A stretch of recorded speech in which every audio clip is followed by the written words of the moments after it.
Hi everyone, welcome back to Tales of Strength. Today, I want to tell you about a man who saved $60,000 by age 25.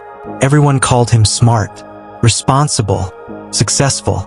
But on his 26th birthday, he sat alone in his apartment. No friends, no girlfriend, no family, just him. And $60,000 he couldn't spend on anyone. That's when he realized he wasn't rich. He was empty. This story will break your heart, but it might also save your life. His name was Daniel. At 25, Daniel had $60,000 saved. His friends had debt. Daniel had discipline. But Daniel had something else too. Loneliness. His girlfriend, Sarah, had left him 6 months ago. Not for another man, but for a life Daniel refused to give her. "Daniel, I don't want expensive things," she had said, crying. "I just want memories with you."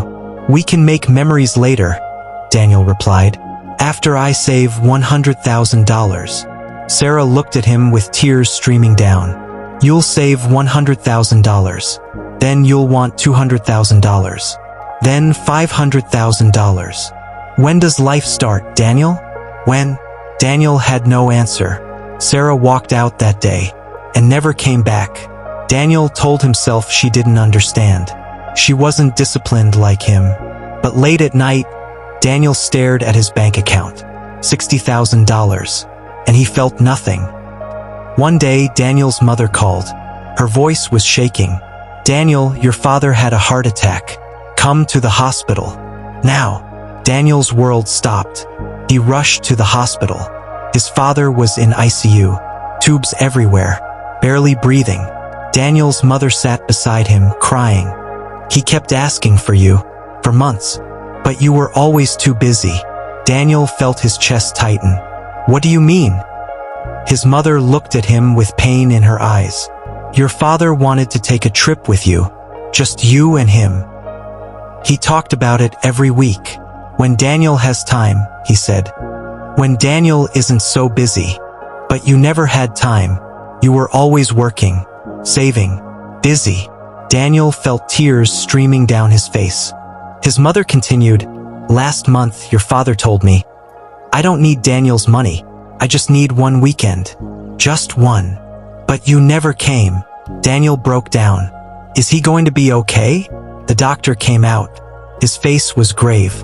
"I'm sorry. We did everything we could." Daniel's father died that night.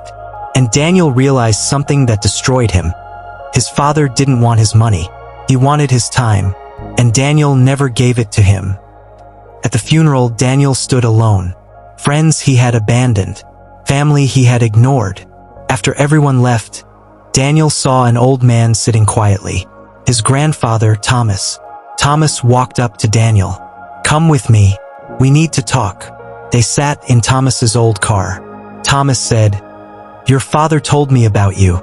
About how you're obsessed with saving money." Daniel nodded, tears falling. Thomas continued, "Let me tell you a story. When I was your age, I was exactly like you. I saved everything. Never spent on anyone. Not even your grandmother. She begged me for a honeymoon. I said no. Too expensive. She wanted to celebrate our anniversary. I said no. Waste of money. I saved $150,000 by the time I was 40. I was so proud." Thomas's voice cracked. "Then she got cancer. 6 months later, she was gone. And you know what I realized? I had $150,000. But zero memories with the woman I loved. I would give every penny of that money for one more day with her. One more dinner. One more walk. But money can't buy back time. Money can't buy back the dead." Daniel was sobbing now. Thomas looked him in the eyes. "Your father is gone. Sarah is gone. And you have $60,000. Tell me, Daniel, was it worth it?" Daniel couldn't speak, because he knew the answer. No, it wasn't worth it. 3 months later, Daniel sat in his apartment, staring at his bank account. He had everything he thought he wanted. Money, security, success. But he had lost everything that actually mattered. That day, Daniel made a decision. He donated $20,000 to a charity his father loved. He called his mother. "Mom, pack your bags. We're going to Italy. Dad always wanted to take you there." His mother cried. "Daniel, that's expensive." Daniel smiled through tears. "Mom, I learned something. Money means nothing if you have no one to spend it with." They went to Italy, and for the first time since his father died, Daniel's mother smiled. Daniel didn't bring Sarah back. He couldn't bring his father back, but he learned the lesson before he lost everything. 1 year later, Daniel visited his grandfather. Daniel said, "Grandpa, you saved my life. I almost became you." Thomas smiled sadly. "No, son, you became better than me. You learned at 26 what I learned at 70. Your father's death wasn't in vain. It taught you what I couldn't teach him." Daniel nodded. "Money is a tool, not life itself." Thomas replied, "Exactly. Save money, but spend it on life, on people, on memories. Because one day you'll die, and your bank account dies with you. But memories, love, impact, those live forever. So listen carefully. Save money, be smart, be responsible, but don't save so much you forget to live. Your parents won't be here forever. Spend time with them. Now, your loved ones want memories. Give them.